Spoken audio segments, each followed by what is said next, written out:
Hello, everybody. Nice to see you. Hello, Sean. Yeah, let's do this. This is number 147, I think. That's a lot of Q and A's, isn't it? Lots of questions, lots of answers. Anybody have a question to start off with? As I look on the website to see if anybody has left any questions there. No questions on the website. Let me check the comments on YouTube, see if anyone has questions.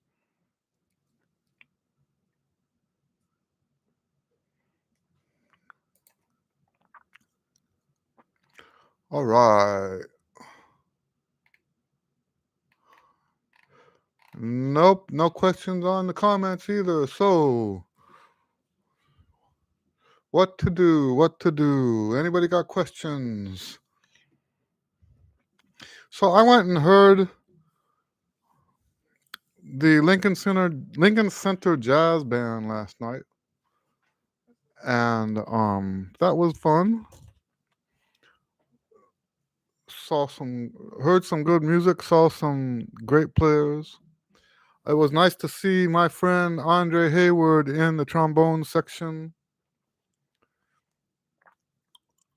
Um, yeah. All right, no questions yet. Don't be shy. Don't be shy. You know what I thought was very interesting about that concert? Um, Ryan Kaiser, who is he's a fantastic jazz improviser, playing lead with such skill and such accuracy and all that stuff. It was just really good to hear that. Sean asks, when you are teaching your students the standards, how many do you teach? That's an easy answer. Only one at a time. Never do more than one at a time. Okay? Because you will get confused. You know, all this stuff is supposed to be, uh, all of this is supposed to be from your memory. You don't read. If you follow what I teach precisely, and you know what, when it comes to this, most people don't do this. Most of my students don't do this. I have one student right now that's applying it this way, and even though the progress is slow this way, in the end it's always going to be better. Everything when you're learning jazz should be from your memory, not from reading stuff on the page.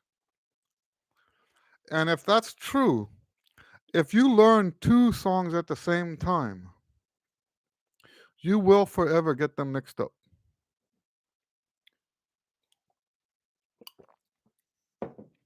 Okay?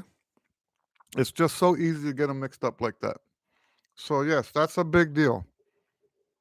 And um how many should you learn? You should keep learning new tunes until you die. That's how it works. You never stop learning new tunes. And I know that doesn't answer your question. Most people, when they ask questions like that, they're looking for a number. That number, that goalpost that we're looking for is constantly moving ahead of us. Um, we never have enough tunes, right? So we never have enough tunes. So yes, uh, I have seen people that have published.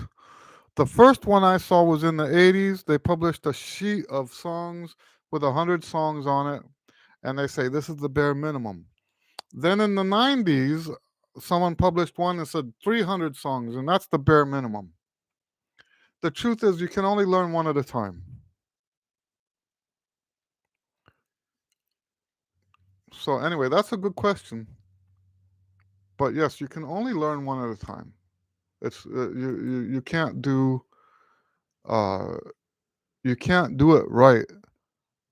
Now, what you can do, if it's an easy enough tune, is learn one at a time, but spend 4 hours on this song now, learn it. If the song is easy enough, learn that song. Then on the same day, learn another song. Put 4 hours into that one. That's fine. Um, but yeah. Any other questions?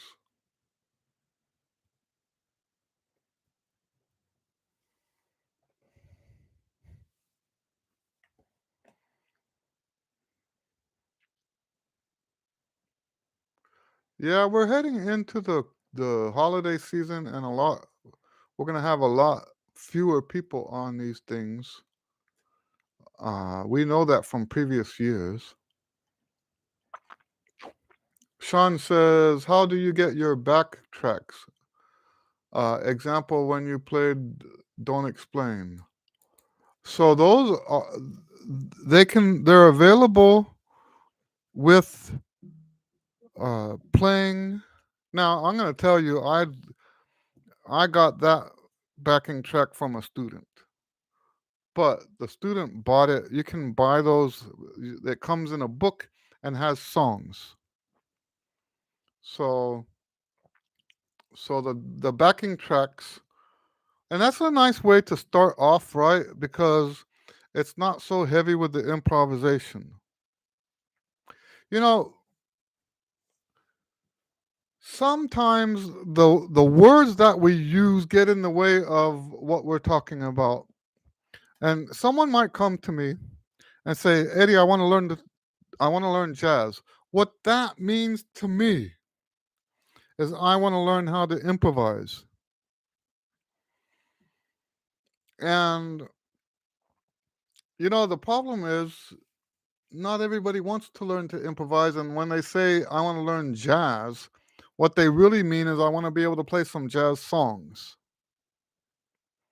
And they don't want to put, because learning to improvise well as a jazz player is a lifelong pursuit. It's something that literally takes massive hours. you know Now fortunately, the way I teach, I can get people started to where they don't sound really really horrible. um but to be able to play well as a jazz player on the improv stuff takes literally years of practicing a minimum of 2 hours a day, 5 days a week, 10 hours a week. If you want to be a good jazz player, you have to put that kind of time. But it's the improv that takes all that time. If all you want to do is play some songs, then that doesn't take much time at all. That that's you can learn enough songs for a concert in a few months and go out to that concert and sound wonderful, as long as it doesn't include the improv.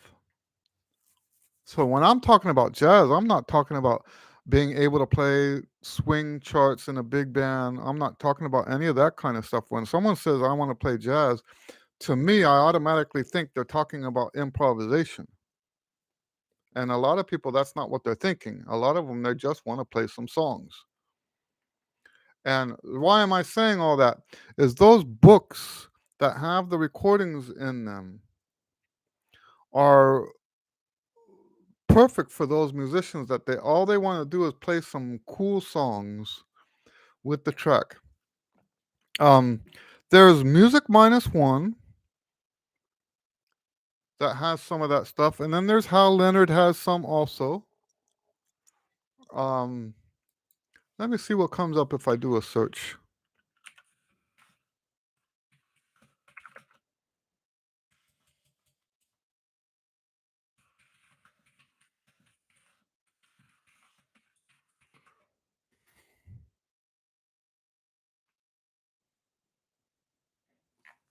Oops, I forgot to put trumpet. Oh, I did put trumpet. Okay. Um, Now there's also A company, well, I say company, it's probably a single person.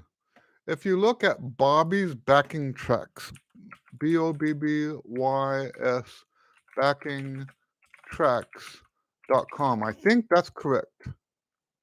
Let's see what happens. Yes, Bobby's backing tracks has a bunch of songs. I don't know how many, I don't see a total here. Like he just released Jean Pierre, that's a Miles Davis song. He just released now there's some pop stuff on here too. He just released a Pat Metheny song. He just released Pools from Steps Ahead. These are all great tunes. Um, so yes, you can get from a company like that where they're making, great backing tracks. I bought a package from them that I still use for practicing.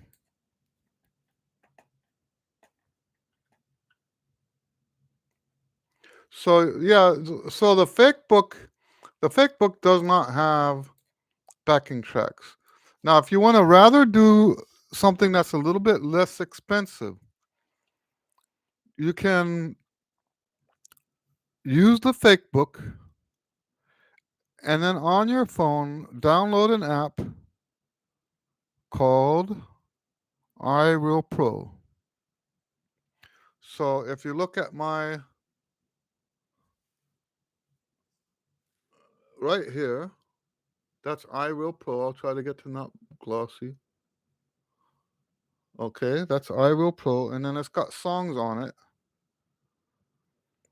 Um, I'm just gonna pick a random song here. Ain't Misbehaving. Okay, so it comes up like that. Let me get it to where it doesn't glare. It's got the chords. There, that works. It's got the chords. You can change the tempo. You can change the key. Um, you click play. I'll put it over here so you can hear what it sounds like.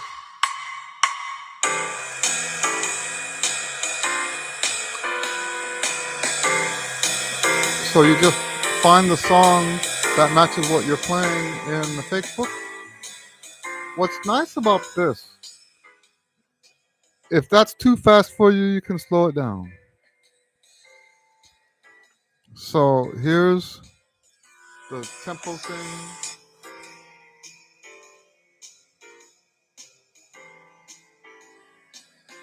Speed it up, slow it down.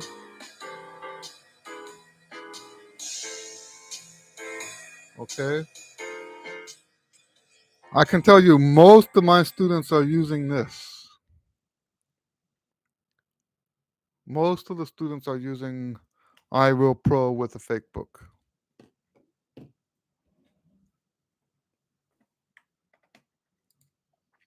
I hope that makes sense.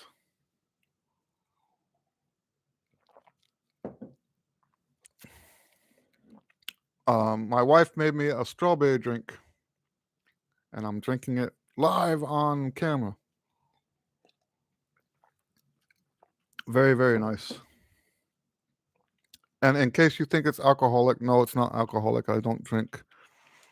So, anything else? Anybody have a question? Sean, you can keep asking. I don't mind.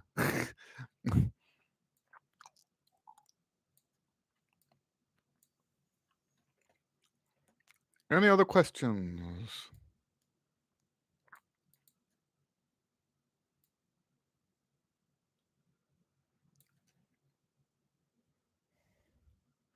I hope you guys are um, looking forward to the new holiday season. I hope you have concerts and stuff like that lined up.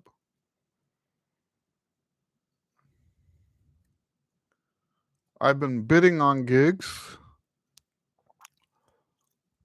and I hope to get at least a few Christmas concerts this year. Christmas, what do you call it? Christmas um, parties, Christmas parties I bid on 2 Christmas parties last night. Hopefully they say yes.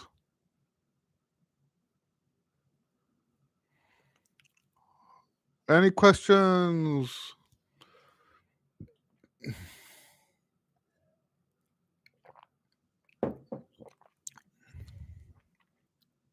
Karen, hello Karen. What does it mean if my mouthpiece buzz is not steady? Normally it means that somewhere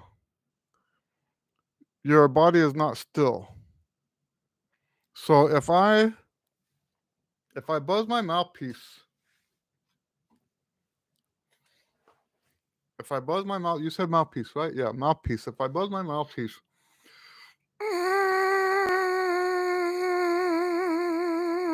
I'm just shaking my foot, and it makes it wah wah wah wah wah, right? It's like foot vibrato, huh? And it can be any shift of weight. Now, if it vibrates like this, right? Like the lips are bouncing. That's something else. And I'm not so sure because that would have to be something I would see because there's different things that can cause that.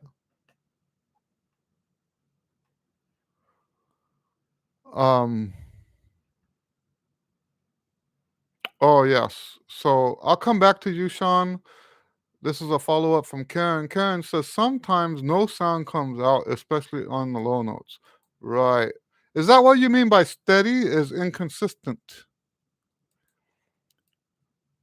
So when I use the word steady, I'm talking about like the flow coming out. And I guess that would okay, so you mean inconsistent. So that usually happens if your mouth if so so if you play dry and put the mouthpiece on, I'm gonna try to emulate this. If you play dry, put the mouthpiece on.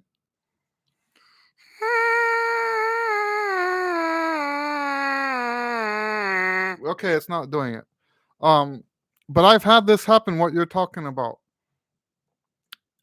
So there's two things that can be. If it's dry, your lips can't the lips can't move inside the mouthpiece, and you can't get to that position where it needs to be. That's one possibility. Another possibility is if you hold the mouthpiece in a way that is pinching one lip or the other. So notice that when I go higher and lower, the mouthpiece has to change angle.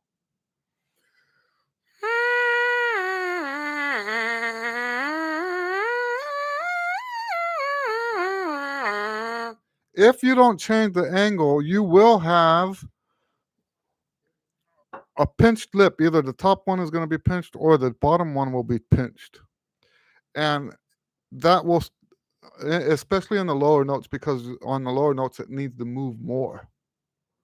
And that can cause the notes to not come out. So that's why I recommend some people will hold the mouthpiece like this. That's not a good idea. It really should be between the fingers.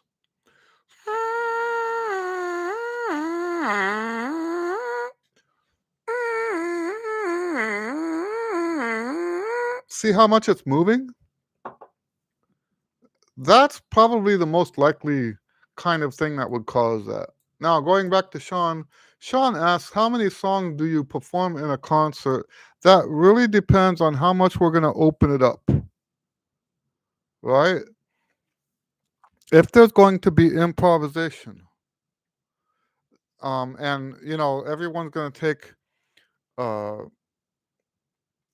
3 or 4 choruses or more, then it can be only 3 or 4 songs in a concert because the song can, you know, I remember playing with the Latin Jazz Tit with Carlos. Um, oh, now I'm forgetting his last name. Garnett, I think was his last name. Carlos Garnett. And we only played 3 or 4 songs for a whole 2-hour concert, but he told us that he wanted us to play long solos. I had one solo that was about half hour long. Think of that. If one solo is a half hour long, how long is the whole song? Right? I might be exaggerating just a tiny bit, but it was long. Long, long, long. So yes, how many songs you have on a concert, it's really up in the air. If you're doing songs that have set beginnings and ends, then it can be as many as 20 to 40 songs per concert. Yeah, Karen says that's a long solo. That's right. That is a long solo. And then Sean says, don't need to know your numbers, but how do you go about determining how much you bid? Oh, I see what you're saying. How do I have a spreadsheet. I have a spreadsheet that I enter. I've got it actually open right now. Um, I put in a spreadsheet how long is a gig. I have my, I have to pay to be on that website. So I put a percentage of what the website makes. I also have management, so I have a percentage for the management. Then I have over here on the. I know you can't see this. I have uh, a little wage calculator, and I enter uh, how many trumpets there are, how many horns, how many trombones, how many tuba, how many woodwind, how many piano, how many bass, drums, guitar, vocal, and then I have a section for other. And I set it up to where all I have to do is put the number of hours, the number of players, and it puts a quote up at the top for me, and that's what I quote for them. Okay? So just to give you, I don't mind telling you how much. Oh, maybe I do. Well, here's what I'll do. I'll tell you what the total is. I won't break it down for you. I don't mind doing that. Okay? So for the last quote, the one that I have the thing open for right now was for uh, a two-piece jazz group, uh, Christmas party, 4 hours on a Saturday, and that's a 1,020, 1020. And part of the reason why it's that much is because it's Christmas. Christmas party, right? We have to charge more in December because more people are asking. It's a supply and demand thing. So yes, for a two-piece band, you're you're paying just over $1,000. Does that sound like too much? Now let's turn this into a whole jazz combo where we have trumpet, trombone, a sax, bass, piano, and drums for the same gig. It's just over $2,000. So, and remember that part of the reason for the discrepancy is that the hello Javier. Part of the reason why it seems like uh it's because when you add that many more people, it's only an extra $1,000. Well, because we're looking at um everyone thinks it's just the musicians that get paid. That's not how it works.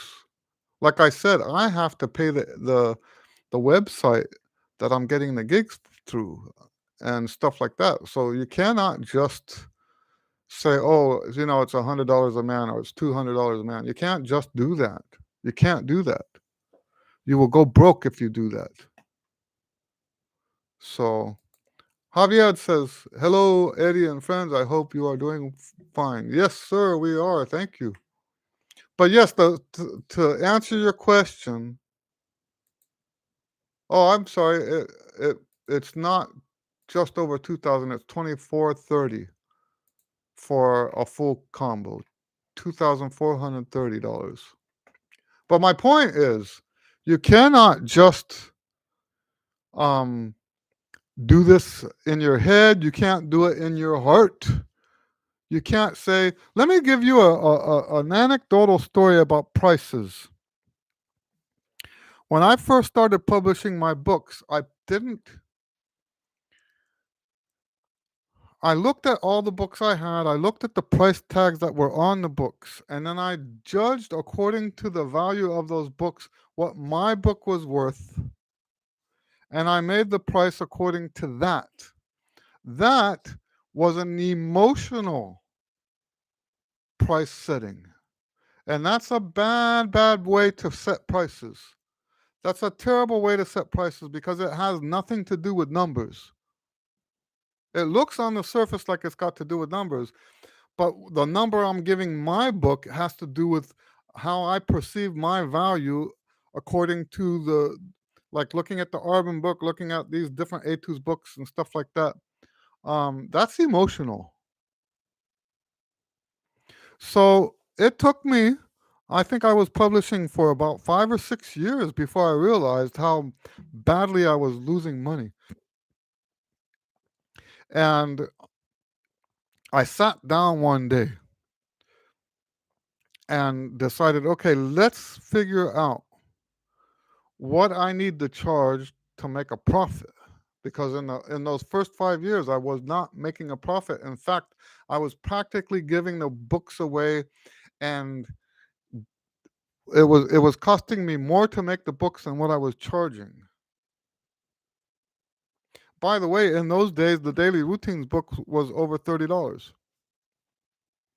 It was over $30, and I was not making a profit. Today, that same book, I think, is $24, and that's after I raised all the prices with the inflation. So, anyway, yes, you do not set prices by feel. The prices need to be set based on cost. Prices should be set based on cost. How much will it cost you to get a drummer? How much will it cost you to get a bass player? How much will it cost you to get a guitar player?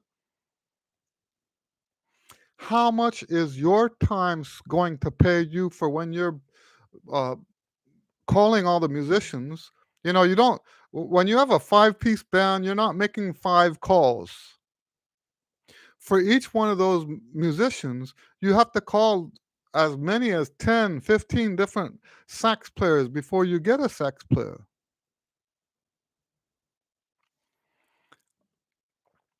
It takes time, it takes effort. And there's other things too involved in that. So anyway, let's go back to the books. Back when I was making the books by hand, I had a binder. I still have that binder, by the way. It's a nice. I paid like over $300 for that binder. I have a binder, and I would go uh, have the books printed, not printed like what we think today, right? This was back before we had all that. I would take the original and put it on a copy machine and push copy. That's how my books were first published. Uh, I would put the cover on index stock. I have one of those books here. Let me show you what the books used to look like.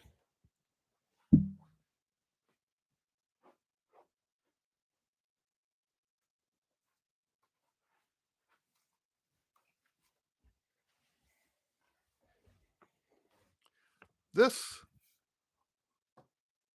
is what the books looked like in the 90s, like the late 90s, right?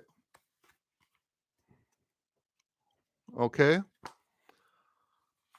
comb binding. The cover paper was just regular index stock, and I had to charge. I figured out that I had to charge um at least $30 for that because the cost that I was putting into making the book was like $25 just for the one book. Hey, there's Mike, Mikau.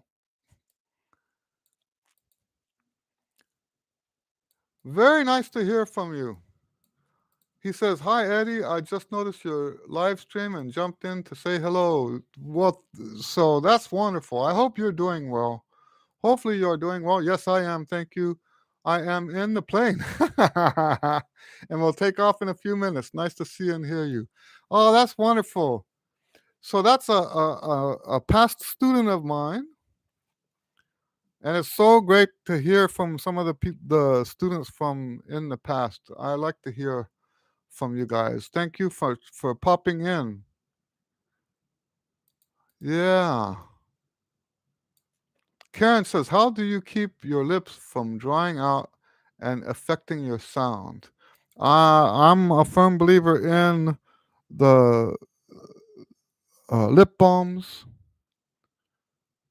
So, like, now the one everyone goes on about is Chop Saver. I've never used Chop Saver. I have no clue. Uh, but the people who I've heard that use it say there's nothing like it. Let me look up Chop Saver and see what it says.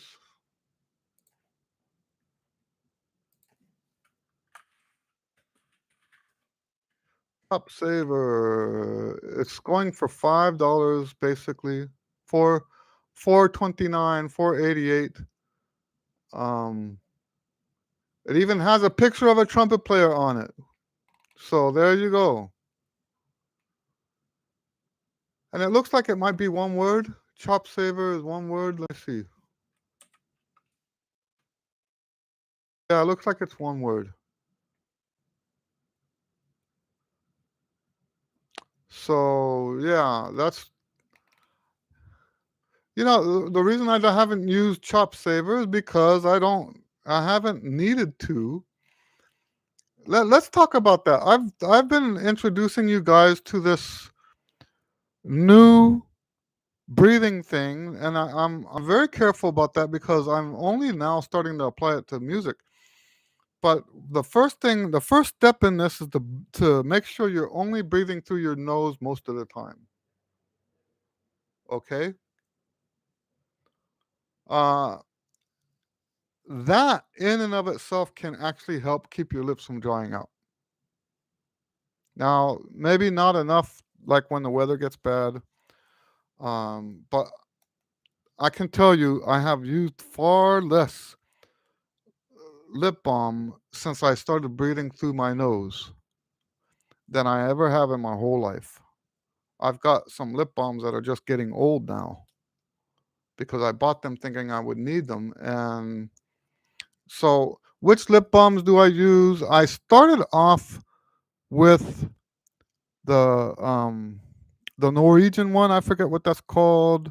It's not even when you go to the store. A lot of times, it's not in the lip balm section. It's in that Norwegian section.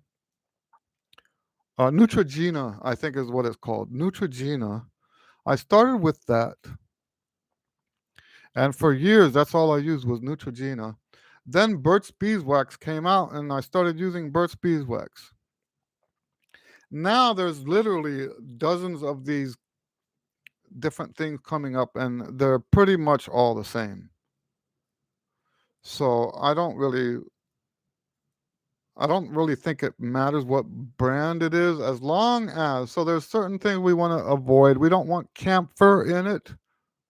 That's why the Blistex stuff, the old Blistex. Now they have lip balm Blistex lip balm, which is okay. But the old Blistex, the original formula, was not good for trumpet players because it had camphor and menthol in it, which um, is not good for trumpet playing. I won't go into that though. Um, so as long as it doesn't have those chemicals and uh, if it's beeswax or shea butter and stuff like that, any of that kind of stuff, it will. Well, what we want to avoid is petroleum oil. The petroleum, gel. I'm sorry, petroleum jelly. We want to avoid that too, really, because that will only dry you out. I think originally, I think what they thought was that it put a layer of protection between the elements and your skin. But really, what it does is it it dehydrates your skin instead of hydrating. We want something that will hydrate your skin. And by the way, back when I was using a bunch of this stuff before I started nose breathing and stuff like that, I would actually put the lip balm on and then slide the mouthpiece like that and play like that with the lip balm slathered all over the mouthpiece because I actually play better when it's like that. Yeah, that's a good question too. Yes, nice to hear from Mikau.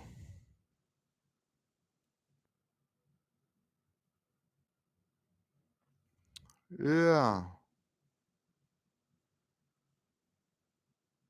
Any other questions? You guys have good questions today. I say that all the time, don't I? I've not heard of any bad questions.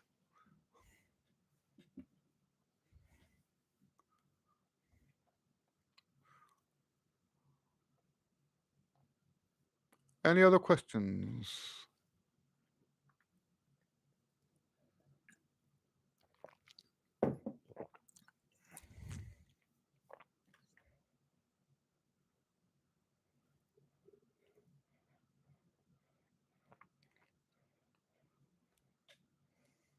So Mikau actually has and I guess you can go there. I think he actually has a YouTube page. Let me see if I can find it. He has some jazz performances.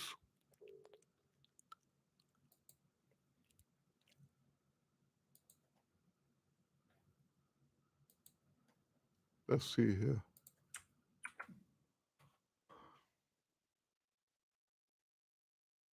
Yeah. So it's actually his name right there. Let me put a link.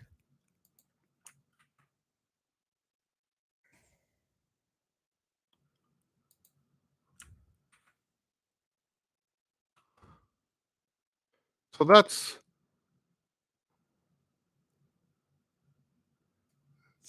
his YouTube channel, and I can see it just there at the top. He's got some uh some jazz stuff there at the top.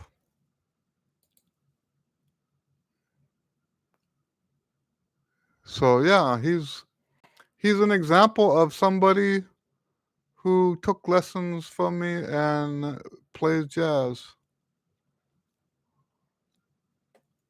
So yeah, it's nice. That's what I'm always happy to hear from people. Sean asks, "Do you still use Binac valve oil?" And the answer is yes. I actually sell it. I don't sell it online because the um the website is not set up to sell physical products now.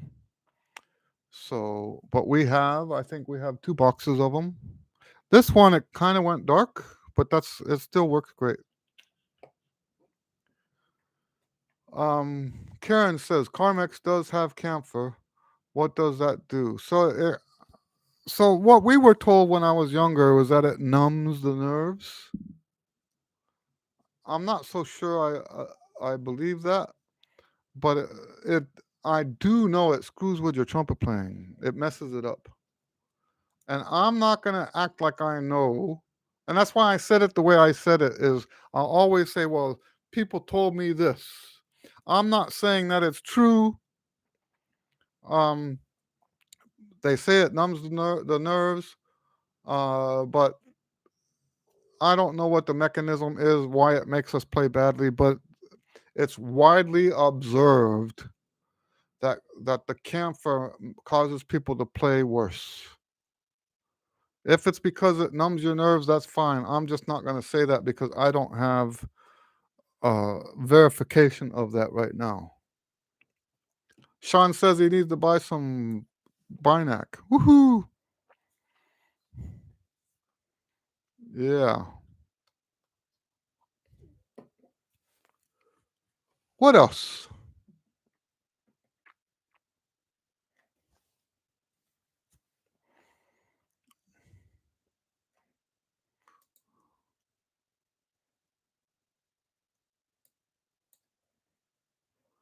Yeah, I told you guys about Bobby's backing tracks. I told you about Mikhail's um,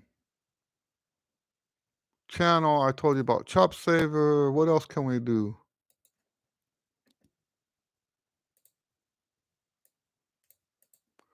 What can we talk about?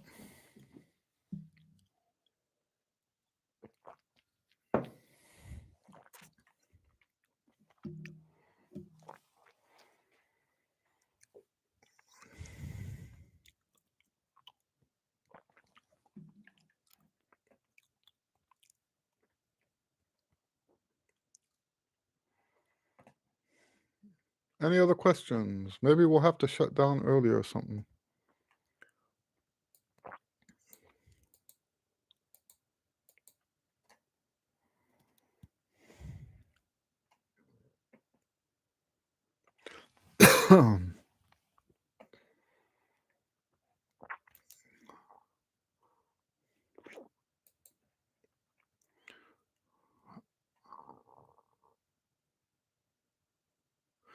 How am I liking the GR mouthpiece? I'm not playing on a GR. Um, I think the GRs are too far out of my pay range.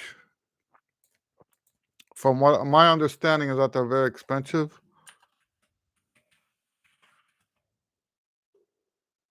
Yeah, that's way out of my. Let me see here.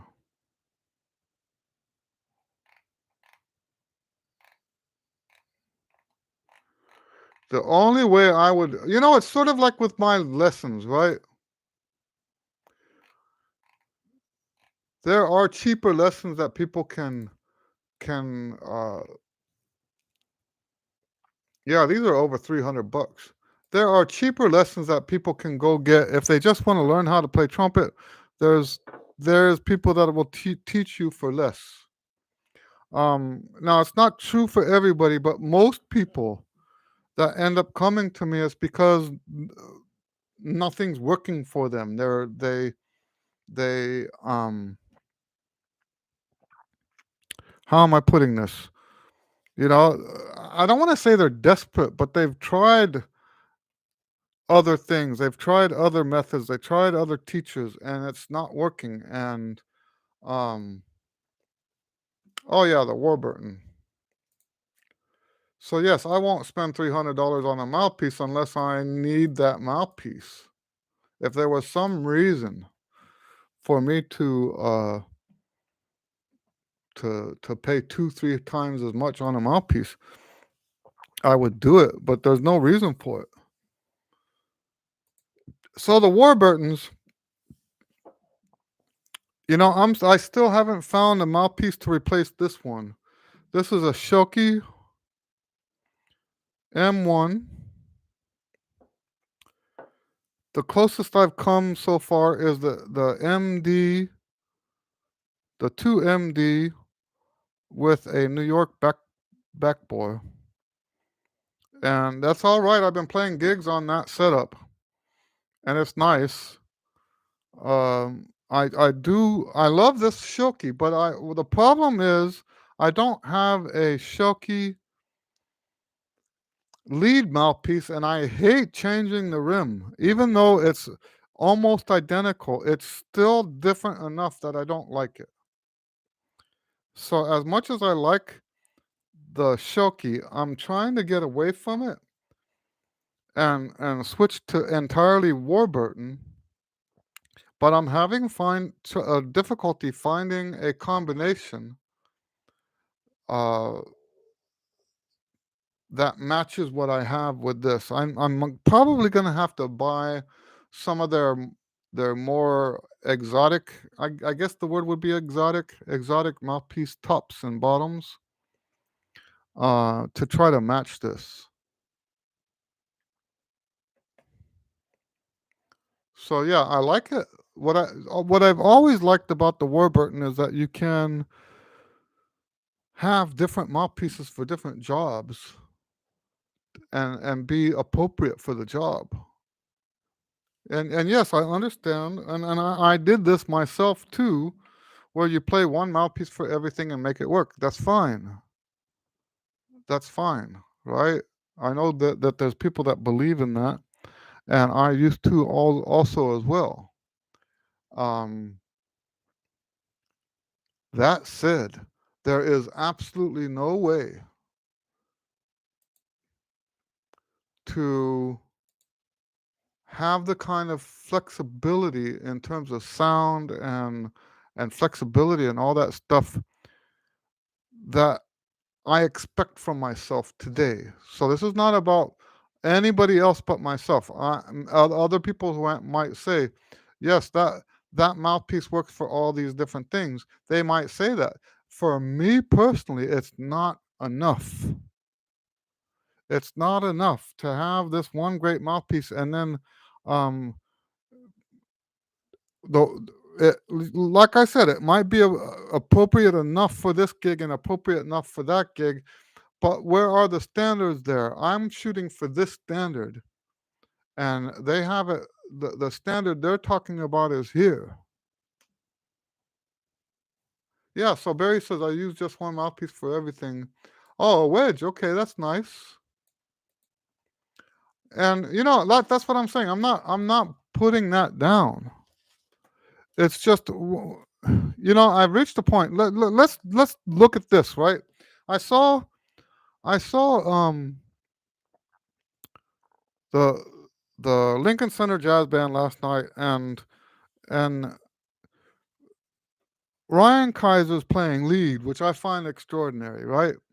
And then he gets up to take a solo, and he picks up a different horn. And if I'm not mistaken, it's getting blurry in my head already. He was also sorting through his mouthpieces, looking for the right mouthpiece for that horn. And you know, the way I see myself, I'm not putting myself at his level. He's like way beyond what I'm, both as a lead player and a jazz player. Okay, um, but hearing him play lead the way he plays lead, and I've heard his jazz albums for the last 20 years, 30 years, something like that. Um, that's what I'm talking about. Like he plays lead like a lead player. It sounds awesome to me. It sounds like lead playing should sound. He plays the jazz stuff like the jazz stuff. It's a more personal thing than the lead stuff, but yes, he sounds like a great jazz player, improviser, right? The fact that he's using two different sets of equipment for those two different sounds, I'm not saying that he couldn't do it on the same equipment. And I am saying that I have all these years played on the same equipment. I just played lead this last Saturday. I played lead the whole way on my Shelky M1, which is basically like a 1B Bach 1B. It's a huge mouthpiece, and I played lead on Saturday night, the whole night with this same mouthpiece. It's not can you do it? It's not even can you do it well enough for the gig. It's none of that. The standards I'm hearing in my head that I'm trying to strive for, um, I can't reach on this same equipment.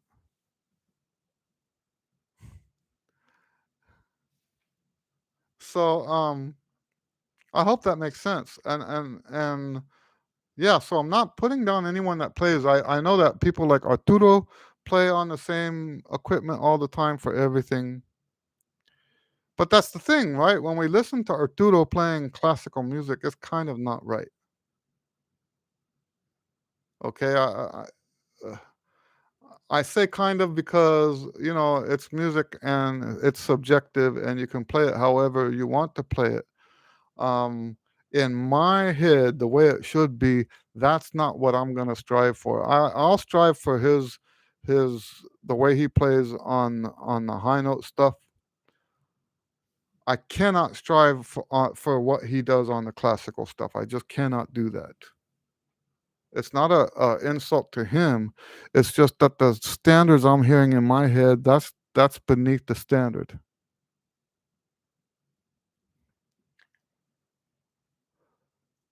Sean asked, "Do I have any public performances coming up?" I currently have a weekly gig, believe it or not. Every Thursday from 5 to 7, I have a gig at the Intercontinental Hotel in the lobby, um,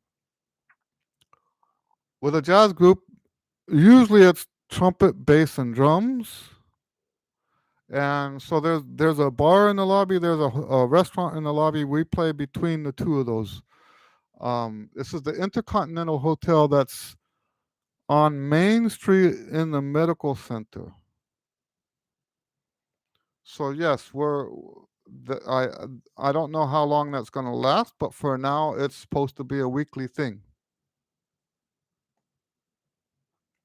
Barry Johnson says, "I spent that much money on mouthpieces going on the mouthpiece safari, and it drove me mad." Of course, yes.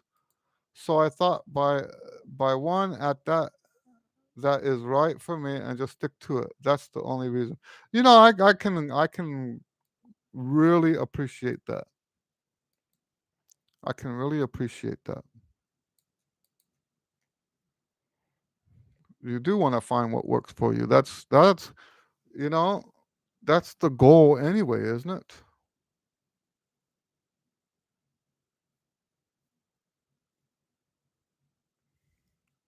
So now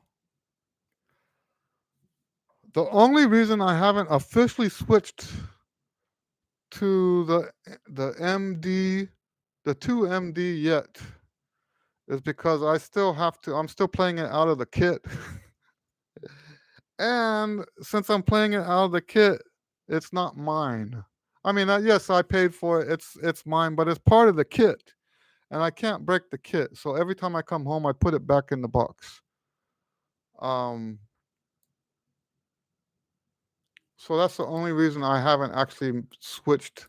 And I sure would like to find something a little bit better. And so that's what I'm saying. I'm hesitant to buy the MD, the 2MD, because maybe, just like what you're talking about with the Safari, maybe there's another rim that works better for me. We'll see.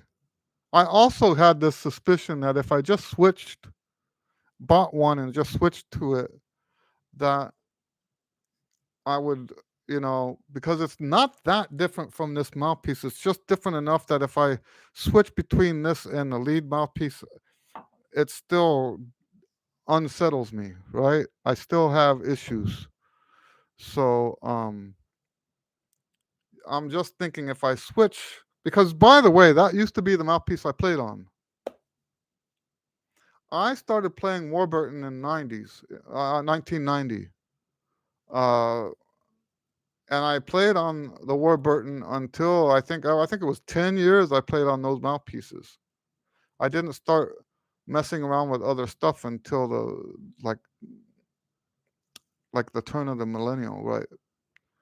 So so it's not like the 2MD doesn't work. It does work. But this is what I'm talking about. At this point in my career, right? Hello, Gabriel. Nice to see you. At this point in my career, it's not good enough for me that it just works. I hope that makes sense. It's just not good enough for it to just work. I'm in a stage right now where I want that best sound that I can have and the best equipment that I can do to complement that sound. Sean says, "What do you think about buying MP3 albums?" Yeah, I've done some of that. Here's what I think. You should buy mine first. I'm just kidding. I'm just kidding. How many do I have right now? Um, Let me check real quick.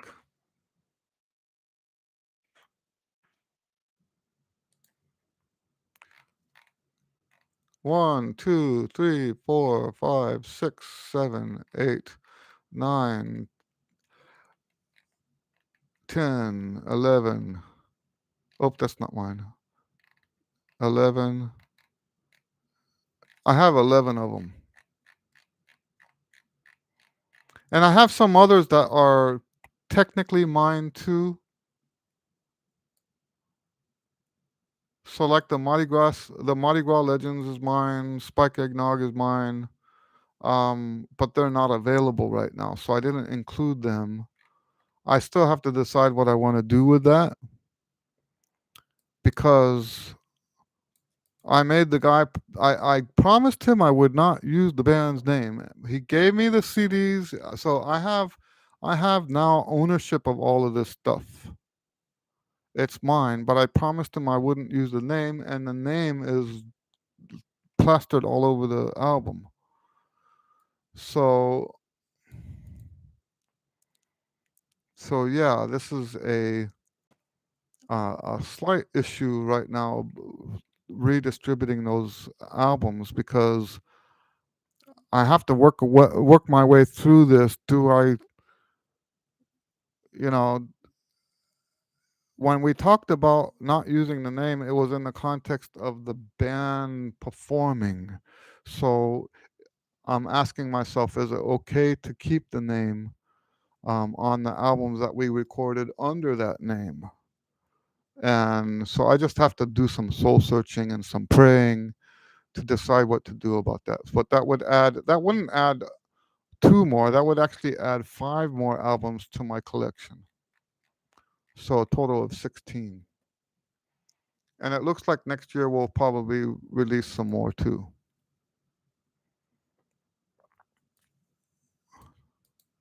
Oh, Gabriel. So, Gabriel, we haven't changed time yet, but I think maybe you did. You know what I heard is that this is the last time change. That the United States is going to not have time change anymore. That's what I heard. Hello, Cardo. Nice to see you. Cardo is uh how did my father-in-law put it? Mi tocayo. Now that I know Cardo's real name, we are tocayos. I don't know if I'm saying that word right. Barry says I said that wrong. What I meant was once I found the right sound and mouthpiece for me, I stopped buying other mouthpieces. My embouchure is still not fully. Oh, I understand that. I knew that's what you were saying. Only been playing for nearly 7 years. Hey, that's pretty good. So you say you've been playing for 7 years. Did you start as a beginner 7 years ago? Karen says, love your background mascot. In and out of the picture. Does Texas time change Sunday? Yes, we change Sunday. Cardo says, Eddie, I had a gig yesterday with a jazz trio. The room was packed with people talking, and the acoustics were completely dead. I could not make anything happen. Been there, done that. He says it felt as I felt as I just started playing a week ago. Is that normal? Yes, that's normal. That is normal. Now there's things you can do to, and we'll talk about that. Gabriel says, Eddie, what about a duo trumpet and guitar? Could it work? Yes, it does work. There are some, and I'm assuming you mean classical, and there are some classical albums that have just come out in the last few years. Nice little works. It's a little lopsided, right? The trumpet is way, way, way loud, and the guitar is way, way soft. But yes, it's doable. People have been doing it. Um, so it's the Bob Finley book that introduced to me this concept of playing only by feel. Now, normally we play by hearing it, and then the sound comes out by feel, right? But if you can't hear, and that's part of what the problem is in a context like that, the room is dead, the people are talking, and your playing has to go into automatic mode. You have to go into that automatic mode where even though you can't hear, and I've been doing this now since I read that book, and I read that book at least 20 years ago. And for me, I replace what's actually coming out of the bell with an almost an imaginary sound that I'm hearing in my head. I'm relying on my internal mental sound to hear. So I hope that makes sense. But yes, that's why I learned about that. When you're in a context where the acoustics aren't going to help, you have to just play like you always play, physically feeling just the way you always feel. And the first time I did this where they recorded it, um, I walked away. It was a salsa gig, so that's a little different, right? But I walked away. I asked, with the salsa gigs, we have to wait to get paid. If you don't get paid that night, you probably won't get paid. At least that's how it was back then. And so I'm waiting, and they're playing music in the background. Now, this is after the place had cleared out. It wasn't a club; it was a dance hall. Um, and I asked the guy, what band is that? And he says, that's you guys. Now, I couldn't hear anything. I couldn't hear myself. I could barely hear the band. But it was so authentic sounding that I thought this was like Gran Combo or somebody like that. So yeah, there comes a time when you have to just automatically do physically what you always do. What you can't allow yourself to do is overblow. And if we're only going, if we're going by what we hear in a context like that, it's possible to overblow, and it's also possible to underblow, and in both senses you go home exhausted, and the music sounds terrible. But yes, short answer is yes, it's normal. Yeah, so let's see here. Started as a beginner 7 years ago. I'm nearly 57. Hey, that's cool. That's the adult beginners are my favorite beginners to work with, because we have this feedback loop that you don't have with the children. The children can't, they don't have the vocabulary to communicate the way the adults do. So a lot of my method today of working with the beginners comes from the adults. The feedback I've gotten from the adults. So yeah, that's really cool. All right. So yes. All right. So we're over time. Great. Nice to see you guys again. Um, next week, that's when we have what do you call it? Time change. And like I said, I think that's the last time change for us. I think it's over after that. The worst part of that is they decided to have always um we're on the wrong side of the time change. I don't know why they wanted to make that permanent. That's just silly. But that's what I heard is that this is it. This is the last one. So I might be wrong. Maybe next one is the last one, but I know that this is the last cycle of time changes. All right. Yeah, you're welcome, Sean. Great to see you guys. Thanks for hanging out. God bless you all. And we will see you next week. Thank you. Have a great week.